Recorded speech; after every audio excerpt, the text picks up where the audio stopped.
Polda Aceh ungkap tindak pidana narkotika, 22 orang dijadikan tersangka.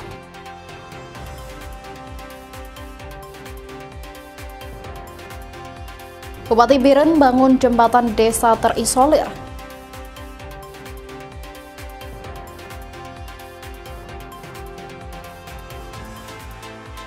Pengamat minta program MPG Aceh libatkan Gampung.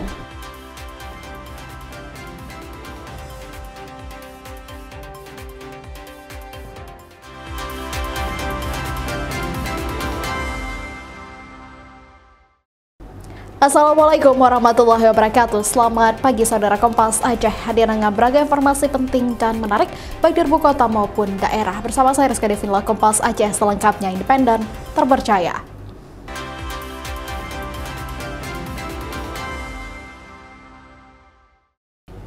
Kita awali dengan informasi pertama. Saudara, Kepolisian Daerah Aceh berhasil mengungkap tindak pidana narkotika jenis sabu seberat 80,5 kg, kokain 1 kg, dan ganja seberat 1,3 ton di sejumlah daerah di Aceh. Ada 22 tersangka yang diamankan dalam operasi penangkapan benda terlarang itu. Sabu seberat 80,5 kg itu diungkap di Tres Narkoba Polda Aceh di wilayah Kabupaten Aceh Utara tanggal 30 September lalu. Sabu yang berasal dari Thailand ini disembunyikan tersangka dalam 4 buah karung goni dalam bagasi mobil yang akan dibawa ke Sumatera Utara. Sementara dari 1,3 ton ganja kering yang diungkap oleh Polda Aceh, 1,2 tonnya berasal dari Kabupaten Gayo Lues. Petugas Satres Narkoba Polres Gayo Lues mendapatkan barang bukti ganja ini dari 2 kecamatan, yaitu Kecamatan Blangkejeren dan Putri Betung. Ganja disimpan tersangka dalam karung goni dan akan dibawa ke Sumatera Utara. Sedangkan 1 kg kokain diungkap Polres Sabang tanggal 6 September lalu. Kokain itu ditemukan dekat akar batang bakau di Kampung Iboh Sabang setelah dilaporkan oleh 3 orang warga di sana. Termasuk sabu juga untuk konsumsi Indonesia. Tapi belum sempat keluar, sudah berhasil kita amankan. Karena kokain itu kan sangat mahal harganya. Dan memang untuk Indonesia sendiri itu biasanya belum sejauh ini pemakaian kokain. Biasanya adalah konsumsi untuk orang-orang asing yang ada di Indonesia, terutama di beberapa pulau yang banyak orang asingnya. Itu mereka memang konsumsinya kokain, bukan yang begini lagi. Jadi kita curigai memang larinya ke sana. Dari pengungkapan 3 jenis narkotika ini, Polda Aceh menahan 22 tersangka.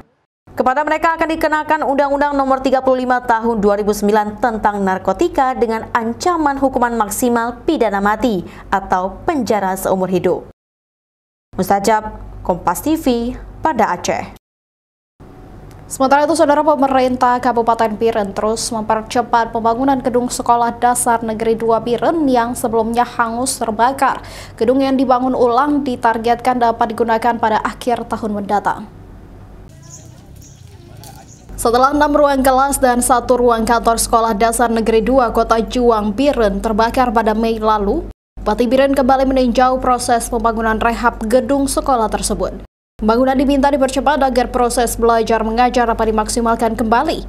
Saat ini lebih dari 300 siswa-siswi harus belajar di sekolah sementara yang disediakan pemerintah Kabupaten Biren untuk proses belajar mengajar.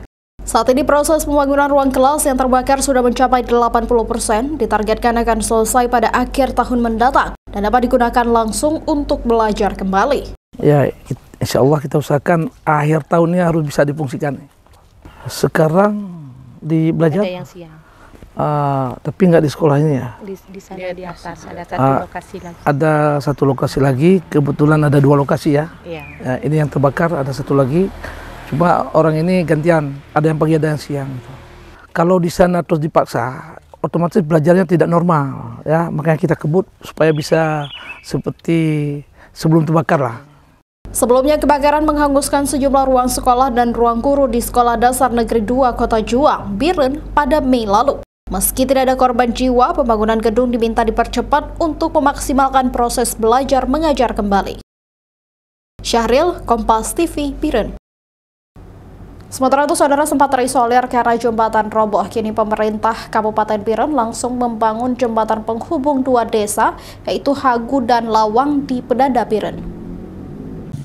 Menanggapi keluhan warga dan hanya memiliki satu jalan untuk melintas, Bupati Biren bergerak cepat membangun kembali jembatan penghubung dua desa di Pedada Biren. Awalnya pembangunan dilakukan dengan menggunakan anggaran pribadi oleh Bupati Biren, Muklis. Kemudian pembangunan jembatan permanen didukung oleh APBD Kabupaten Biren. Pembangunan jembatan ini dianggap sangat penting untuk jalur transportasi warga dua desa, baik untuk sekolah maupun bawa hasil pertanian serta lainnya. Sebelumnya, jembatan darurat penghubung di Desa Hagu dengan Desa Lawang Kecamatan Pedada Kabupaten Biren ambruk akibat diterjang banjir. Bulan Januari, tanggal 6. Tanggal 6 Januari ya. Ini jembatan di sini, ya, posisinya di existingnya di sini. Ya. Nah, ini runtuh, jebol akibat banjir, sehingga terisolir masyarakat seberang, Kampung Lawang, sehingga ada sekolah juga, anak-anak sekolah nggak bisa sekolah. Ya, kita ambil sikap, kita langsung segera bangun jembatan darurat, termasuk kita potong gunung ini. Nah, nampak kan yang kita potong tuh? Dasarnya gunung ini udah kembali lagi, kita potong, ya, langsung kita pasang jembatan darurat. Dan alhamdulillah tidak begitu lama langsung jadi, siang malam mungkin orang ini kerja. Dan kemudian terakhir kemarin, karena ini kita anggap sangat urgent, ya, nggak mungkin darurat terus kan jembatannya, kita bangun jembatan konvensional. Ya. Dampak dari ambruknya jembatan darurat menyebabkan sebanyak 315 jiwa warga Desa Lawang, Kecamatan Pedada terisolir. Sedangkan ratusan warga dari Hagu dan desa lainnya di arah utara jembatan tersebut tidak bisa melintas ke kebun atau keperluan lainnya. Syahril, Kompas TV, Biren. Informasi lainnya, saudara, pemadaman listrik sejak 3 hari terakhir ini di Kabupaten Aceh Barat tak hanya mengganggu aktivitas warga. Dampak pemadaman arus listrik PLN juga sangat dirasakan pedagang kecil yang merugi. Suasana gelap masih terlihat di sejumlah titik di pusat kota Melabuh, Kabupaten Aceh Barat telah berlangsung selama 3 malam ini. Namun walau tanpa listrik, sejumlah pedagang kuliner tetap membuka usahanya dalam kondisi penerangan seadanya untuk melayani pelanggan mereka menggunakan lilin dan cahaya telepon genggam seadanya. Seperti yang dialami Ali Usman, ia mengaku merugi akibat padamnya arus listrik karena warungnya sepi pelanggan akibat adanya penerangan yang membuat pelanggan minyak tidak nyaman. Kami selaku pedagang ini merasa sangat dirugikan dengan kondisi seperti ini. Apalagi seperti kami pedagang kecil, ya, bumbu-bumbu yang sudah kami bikin ini bisa saja basi dan sebagainya. Yang mengikut dengan kulkas kami nggak bisa dipakai karena listrik. Kemungkinan juga kulkas-kulkasnya bisa rusak kalau seperti ini. Jadi kalau kami pedagang kaki lima seperti ini sangat dirugikan dengan matinya PLN seperti ini.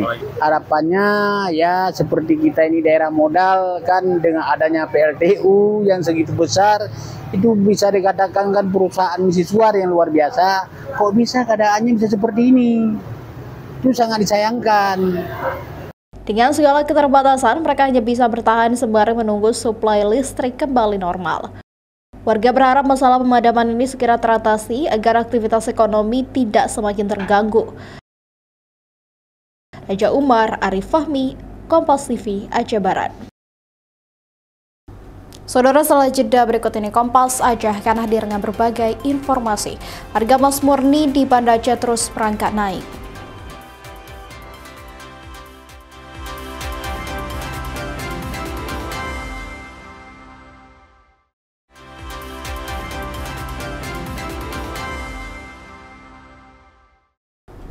Masih bersama saya Rizka Devi dalam Kompas Aceh. Saudara, aktivitas layanan perizinan dan investasi di Kantor Dinas Penanaman Modal dan Pelayanan Terpadu Satu Pintu DPMPTSP Aceh sejak terjadinya pemadaman listrik 29 September lalu hingga kini belum normal. Pasalnya sebagian besar peralatan multimedia dan jaringan internet masih mengalami gangguan berat dan sejumlah peralatan elektronik juga mengalami kerusakan. Pantauan di Kantor Penanaman Modal dan Pelayanan Terpadu Satu Pintu Aceh, layanan perizinan dan investasi belum terlihat normal pasca lumpuh akibat rentetan pemadaman listrik sejak 30 September lalu. Perangkat komputer, peralatan multimedia dan jaringan internet masih mengalami gangguan berat, bahkan sebagian komputer pengolahan data dan printer masih gagal dinyalakan. Selain itu, pendingin udara sentral dan televisi untuk informasi digital juga mengalami kerusakan. Kepala DPM PTSP Aceh Ramadhani mengaku kondisi yang terjadi membuat segala urusan investasi dan perizinan usaha menjadi terganggu dan dikhawatirkan dapat menghambat laju investasi baru dan ekspansi usaha di Aceh. Ramadhani juga memahami kekecewaan mendalam para pelaku usaha yang jadwal investasinya terganggu. Memang mereka ini tidak secara langsung mengeluh, tapi ada beberapa orang yang mereka kebetulan ada hal yang harus mereka lakukan dengan berkunjung ke kantor kami dan melihat langsung kejadiannya. Ya tentu mereka sedikit kecewa karena mereka juga tidak langsung mendapatkan solusi dari masalah yang sedang kami hadapi, tapi akhirnya mereka memahami kondisi kita karena kami memberikan keyakinan bahwasannya kami terus melakukan berbagai perbaikan-perbaikan dan alhamdulillah pada hari ini lebih baik, walaupun sebagaimana saya sampaikan tadi, tim terus bekerja untuk melakukan berbagai upaya-upaya perbaikan. Pihaknya kini melakukan asesmen dengan tim khusus untuk melakukan perbaikan serta memulai proses pengadaan darurat untuk mengganti perangkat yang rusak total. Mustajab, Kompas TV, Banda Aceh. Sementara itu, saudara, pasca 3 hari berturut-turut pemadaman listrik terjadi di Aceh sangat berdampak pada pelaku UMKM yang memproduksi makanan harian. Bahkan ada yang rugi karena bahan baku rusak atau pembatalan orderan. Pemerintah Aceh diminta untuk mengendalikan energi listrik sendiri dan tidak bergantung lagi pada Medan, Sumatera Utara. Sri Fatmawati mengaku alami kerugian ratusan ribu rupiah karena tidak bisa berjualan kue dan sebagian pesanan dibatalkan akibat mati listrik di rumahnya. Pasalnya, Tari sempat alami pemadaman bergilir hingga 13 jam lamanya mati listrik. Tari mengaku tidak mendapatkan informasi soal pemadaman bergilir, padahal kalau pihak PLN menyebarkan informasi itu secara masif, dirinya bisa mengantisipasi untuk mengatur jadwal penjualan. Kebetulan saya usaha membuat kue, membuat makanan. Kan kita sudah bertergantungan sekali dengan listrik. Dan banyak juga pesanan yang saya cancel akibat karena takut jadwal pemadaman listrik itu saat kita memproses kue. Jadi udah berapa lama Kak nggak jualan nih? Ini selama 3 hari. Sementara itu, Nasrul Zaman, pengamat kebijakan publik, melihat kerugian masyarakat cukup besar akibat pemadaman listrik. Seperti ekonomi tidak berjalan, pengiriman barang dan jasa terhambat, serta pelayanan pendidikan dan layanan keluarga terganggu, padahal Aceh surplus listrik. Gubernur Aceh pun diminta untuk mengirim surat ke Direktur PLN di Aceh agar listrik dikelola sendiri di Aceh. Selama ini, listrik memiliki kekuasaan energi, pusat pembagian arus listrik seharusnya berada di Aceh, sehingga ketika ada gangguan, Aceh memiliki alternatif. Aceh ini kan memproduksi listrik sudah plus. Nah, tapi yang kita sayangkan, kenapa produksi listrik Aceh itu dibawa ke Medan dulu. Nah, kemudian baru dikirim ke Aceh. Harusnya, karena dia lebih kan, yang kita kirim ke Medan lah lebih kita. Jadi saya berharap ini misalkan, Gubernur sudah mengirim surat ke Direktur PLN untuk merubah konsep itu. Jadi kita berharap listrik dari Aceh diserahkan dulu ke Aceh, digunakan oleh masyarakat Aceh, sisanya bawa ke Medan. Dirinya juga mendorong pemerintah Aceh untuk segera menyusun regulasi terkait pemanfaatan energi dan pengendalian arus listrik ke depan. Fahmi Stayanti, Kompas TV, Banda Aceh. Informasi lainnya, saudara, peringatan HUT TNI ke-80 digelar Kodam Iskandar Muda di lapangan Bampadang, Banda Aceh dan berlangsung semarak. Selain upacara militer, HUT TNI ini juga dimeriahkan berbagai atraksi dan defile pasukan serta defile alat utama persenjataan atau alutsista yang dimiliki TNI saat ini. Teritorial pembangunan Rangkaian HUT TNI ke-80 tahun 2025 yang digelar Kodam Iskandar Muda diawali dengan upacara militer yang diikuti oleh 3 matra yang dimiliki TNI, yaitu Angkatan Darat, Angkatan Laut, dan Angkatan Udara. Kasdam Iskandar Muda menjadi inspektur upacara HUT TNI yang berlangsung di lapangan Blampadang, Banda Aceh. Sementara tema HUT TNI ke-80 tahun ini yaitu TNI Prima, TNI Rakyat Indonesia Maju. Tema itu, kata Kasdam, sejalan dengan visi dan misi TNI yang profesional, responsif, integratif, modern, dan adaptif dalam menegakkan kedaulatan negara, menjaga keutuhan NKRI, serta melindungi segenap bangsa dan seluruh tumpah darah Indonesia. Kepada setiap prajurit, Kasdam juga tekankan soliditas internal TNI dan kemanunggalangan bersama rakyat dan waspada pada setiap ancaman. Kita sebagai TNI selalu berupaya meningkatkan kemampuan kita secara alutsista, kemudian juga kepada SDM kita yang ada. Kemudian tentunya itu tadi kedekatan kita dengan masyarakat. Soliditas kita darat, laut, udara, termasuk juga rekan-rekan dari Forkopimda, termasuk rekan-rekan kita dari kepolisian. Kita sebagai evaluasi juga, ya, bukan kita terlena dengan keadaan yang ada, kemudian kita selalu meningkatkan kemampuan personil, kemampuan fisik maupun non-fisik yang ada. Puncak peringatan HUT TNI ke-80 juga dimeriahkan dengan defile pasukan dari 3 matra TNI dan alutsista TNI. Ada juga drama kolosal yang mengangkat kisah kejayaan Sultan Iskandar Muda, serta pertunjukan para motor dari sejumlah atlet dan prajurit TNI yang memukau masyarakat yang juga ikut hadir memeriahkan HUT TNI ke-80. Mustajab, Kompas TV, Banda Aceh. Informasi lainnya, Saudara, Gubernur Aceh membentuk tim Satgas untuk mempercepat penertiban tambang ilegal di Aceh. Satgas diminta untuk turun langsung ke area tambang untuk menghentikan seluruh aktivitas. Gubernur Aceh Muzakir Manaf membentuk tim Satuan Tugas Pertambangan yang terdiri dari pemerintah Aceh, hak pengusahaan hutan atau HPH, serta aparat penegak hukum untuk mempercepat penertiban tambang ilegal. Satgas bentukan Gubernur Aceh tersebut diminta turun langsung ke area tambang ilegal untuk menghentikan seluruh aktivitas di wilayah tersebut, termasuk pendistribusian merkuri dan sianida yang digunakan secara serampangan dalam kegiatan penambangan ilegal.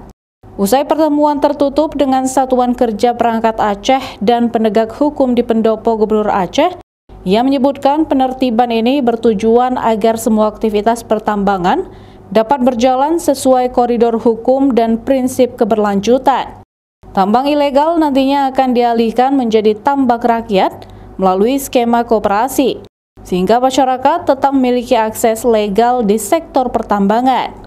Kami sudah sepakat untuk kita melihat Aceh masa depan, terutama sekali di segi pertambangan, perkebunan, dan lain-lain minerba yang ada di Aceh. Sepakat untuk kami menentukan di lapangan dengan tidak lama lagi. Ya, pasti. Ya. Kami sudah siap untuk membentuk Satgas ke lapangan dalam waktu yang dekat ini. Sebelumnya pada 25 September lalu, Pansus Minerba dan Migas DPR Aceh mengungkapkan ada 450 titik tambang ilegal tersebar di sejumlah kabupaten kota di Aceh.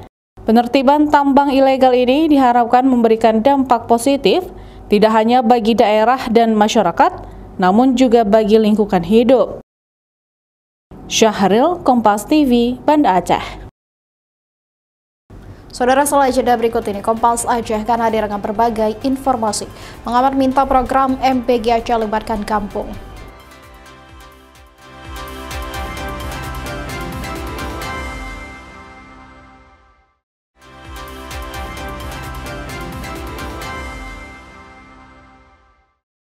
Masih bersama saya Rizka Devi dalam Kompas Aceh.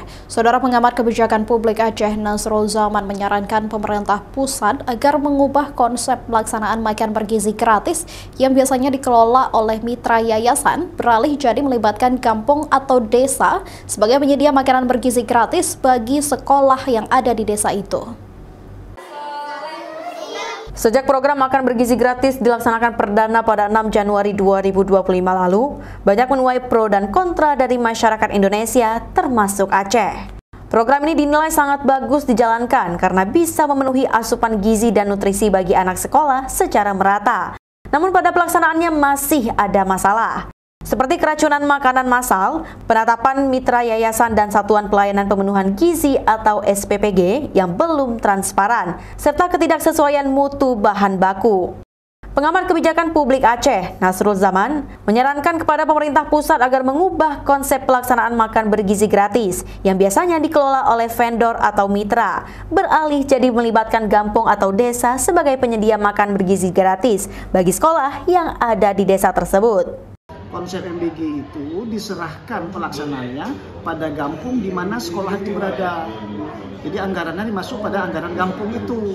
Kemudian Posyandu dan PKK melaksanakan penyediaannya. Nah, pastilah kalau mereka yang lakukan pasti yang dibeli pisang, beli kan yang di kampung itu juga. Nah, kemudian siswa itu makan di rumah penduduk. Berapa rumah gitu kan gitu. Nah, jadi sangat sangat kekeluargaan konsep yang ditawarkan. Nah, saya pikir kan karena ini dilaksanakan oleh orang kampung, maka insya Allah tidak akan kita temukan apa yang kita nangkut keracunan, nggak bener, bau itu nggak kita temukan. Karena itu dibuat di kampung itu sendiri untuk anak kampung itu, karena sekolahnya ada di kampung itu yang kita tawarkan. Dirinya menawarkan konsep pemanfaatan sumber daya kampung untuk melaksanakan MBG. Di sana, roda perputaran ekonomi kampung pun bisa berjalan seperti memanfaatkan hasil tani kampung, sekaligus pemberdayaan warga kampung. Selain itu, anak-anak juga mendapatkan makanan bergizi gratis yang lebih terjamin dan aman. Nova Misdayanti, Kompas TV, Banda Aceh. Informasi lainnya, Saudara Pangdam Iskandar Muda Majen TNI Joko Hadi Susilo meresmikan usaha dapur umum program makan bergizi gratis yang digagas oleh Pusat Koperasi Kartika Iskandar Muda.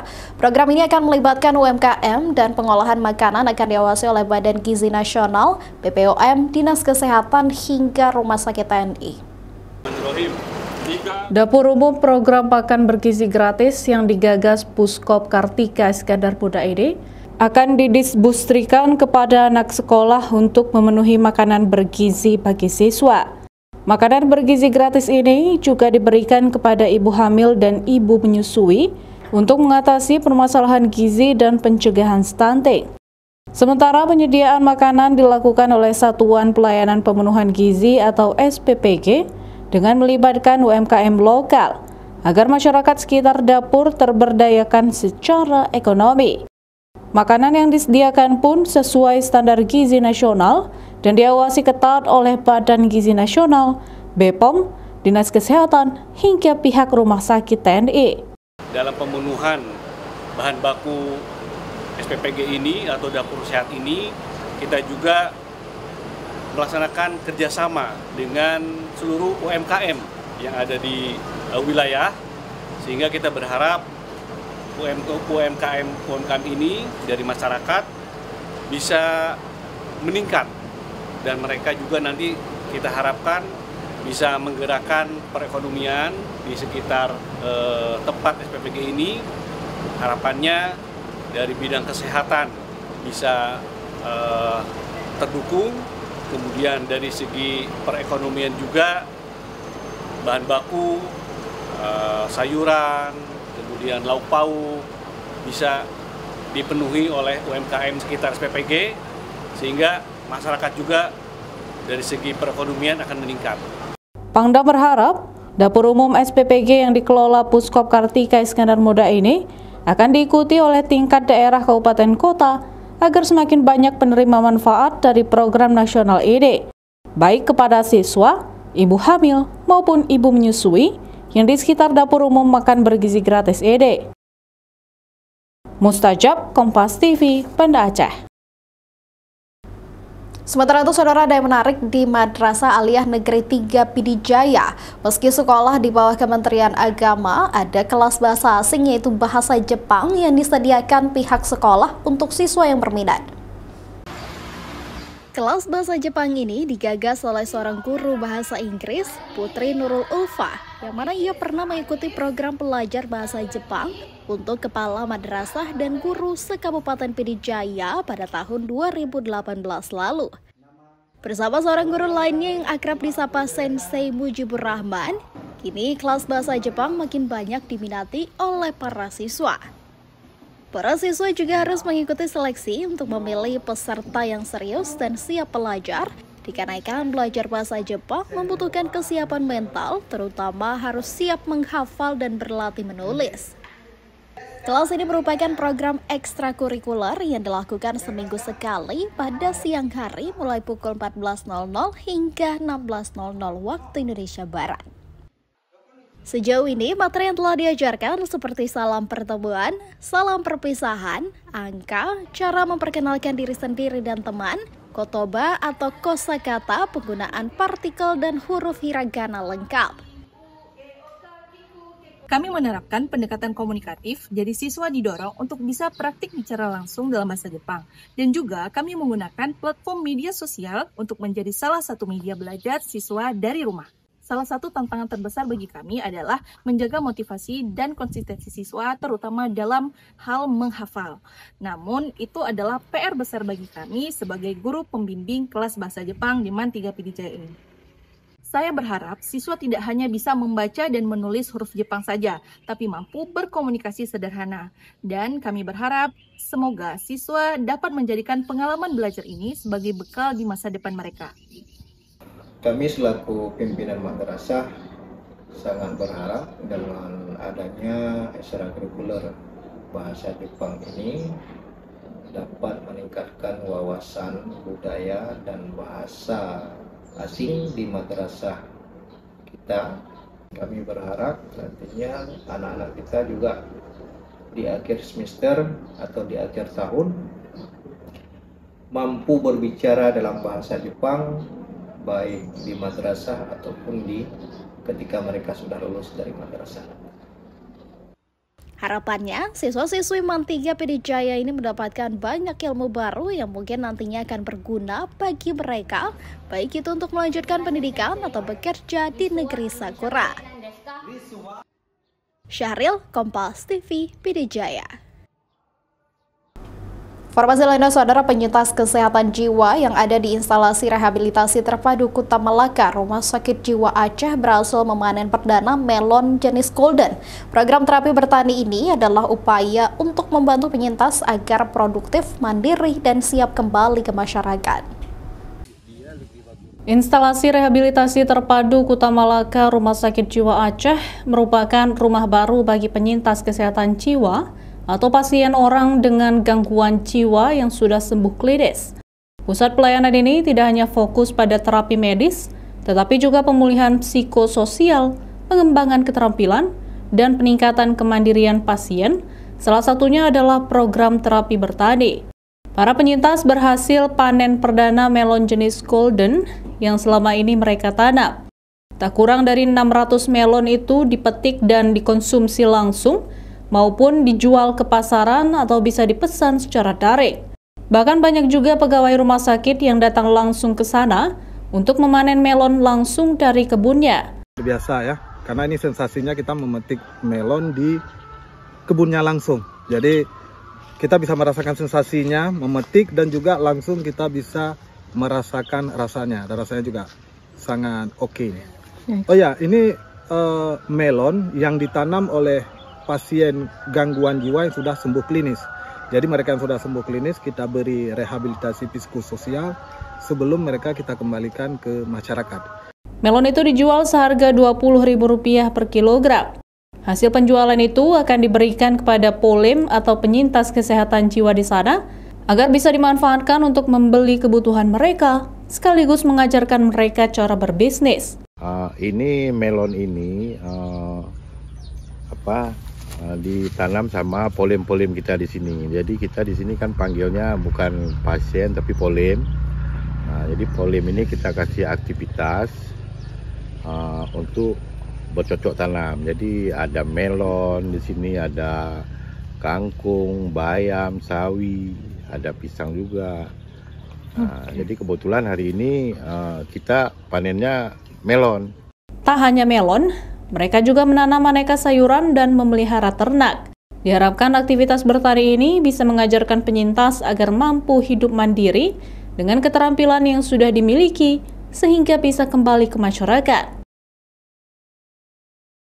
Nova Mistayanti, Kompas TV, Banda Aceh. Saudara, informasi tadi mengakhiri beragam informasi yang dapat kami sajikan dalam Kompas Aceh hari ini. Anda bisa menyimak dan Kompas TV Aceh setiap hari Senin sampai Jumat pada pukul 6.30 waktu Indonesia Barat atau siaran di channel YouTube di Kompas TV Aceh Independen Terpercaya. Saya Devi mewakili tim redaksi pamit undur diri. Wassalamualaikum warahmatullahi wabarakatuh.